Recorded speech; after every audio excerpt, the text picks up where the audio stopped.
Starfighters International, a private aerospace company headquartered at the Kennedy Space Center in Florida, is in the process of significantly expanding its capabilities by acquiring a dozen F-4 Phantom fighter jets that were previously in service with the South Korean military. This company, which has long operated a fleet of vintage Lockheed F-104 Starfighters, is now pivoting toward more ambitious space launch operations. These operations are aimed specifically at providing a new level of responsiveness and flexibility in getting small satellites into orbit, and in some cases, conducting suborbital missions as well. The acquisition of F-4 Phantoms is a major strategic shift that could potentially alter the way small payloads are delivered into low Earth orbit (LEO), as these aircraft are better suited for carrying heavier or bulkier rocket systems compared to the sleeker and narrower F-104s. Starfighters International was initially formed several decades ago, with its early activities focused more on air shows and heritage aviation, but over time the company evolved into a highly specialized aerospace support organization. In 2007, the company made a major leap by relocating its operations to the Kennedy Space Center, gaining access to the legendary shuttle landing facility, one of the longest and most robust runways in the world, designed to accommodate space shuttle returns. This move positioned Starfighters International at the very heart of America's space infrastructure, enabling it to engage more directly with NASA, private launch firms, and defense contractors. Since then, it has grown into a research, development, and space operations company that uses high-speed aircraft for a range of test and support missions. Its current fleet includes 7 F-104s, capable of Mach 2 speeds, which are now used in part to support suborbital launches and microgravity experiments. However, despite the remarkable capabilities of the F-104, the aircraft has a relatively narrow and lightweight airframe, which limits the size and weight of the payloads it can carry aloft. This is where the F-4 Phantom enters the picture. The McDonnell Douglas F-4 Phantom, a larger and more powerful Cold War-era twin-engine fighter, offers significantly greater payload carrying capacity, including the potential to haul larger launch vehicles capable of delivering more substantial payloads into orbit. While this is still at the conceptual stage, Starfighters International envisions using the F-4 as a mothership in an air launch system, in which a rocket is carried under the fuselage or wing and then released at high altitude and high speed, igniting its engines to carry small satellites into orbit without the need for a fixed vertical launch pad. According to a regulatory filing with the U.S. Securities and Exchange Commission in April 2025, Starfighters International is actively working to secure these F-4s from surplus South Korean stocks, and is also evaluating the addition of support aircraft such as a DC-9 and an MD-80.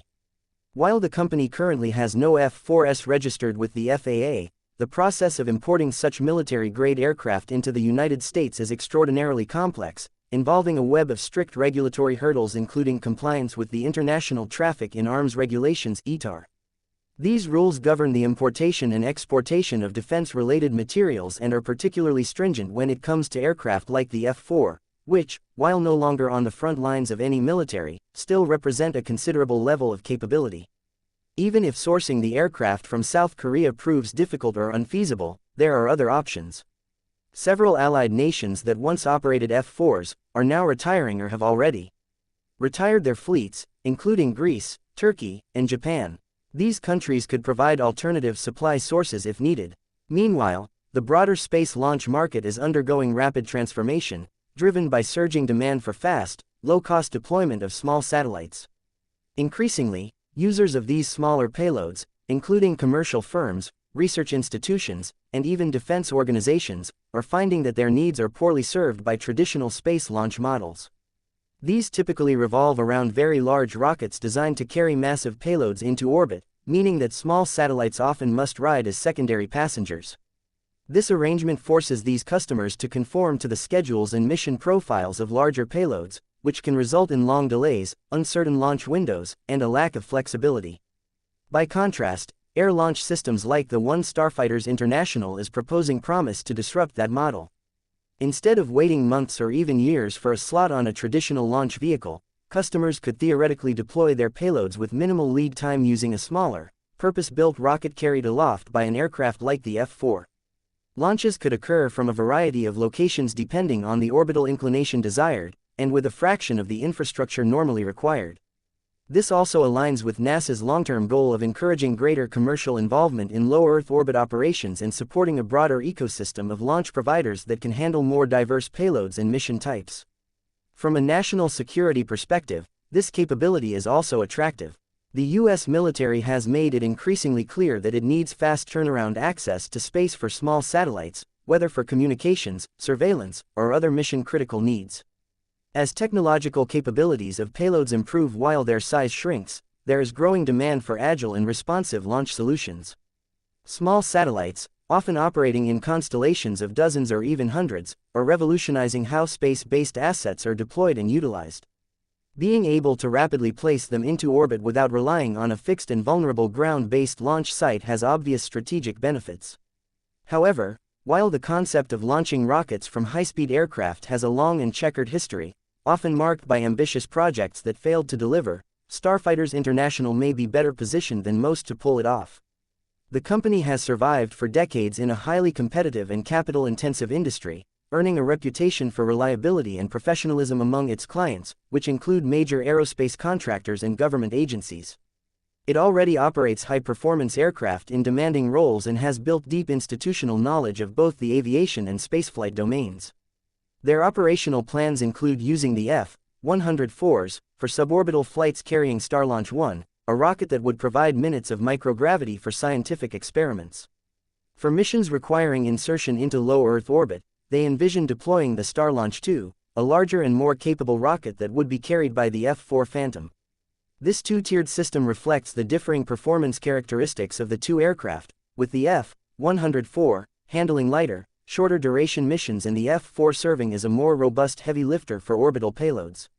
The Starlaunch 2 rocket could carry either a single medium-sized satellite or a constellation of smaller ones, maximizing the utility of each launch.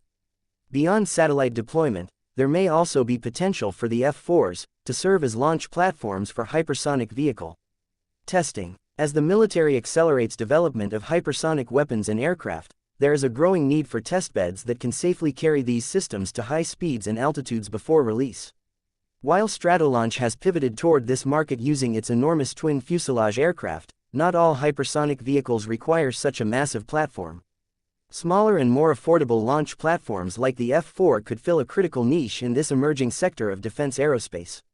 Of course, the operational cost of flying F-4 Phantoms is significant. These twin-engine aircraft burn a tremendous amount of fuel, and maintenance costs are steep. The F-104s use a single General Electric J79 engine, while the F-4s have two of them, which means fuel consumption and operational wear and tear will increase considerably. Still, this has not deterred others from flying legacy fighters privately. In fact, several more modern fighter jets are already operating in private hands in the United States, often for defense contractor adversary training or other specialized roles.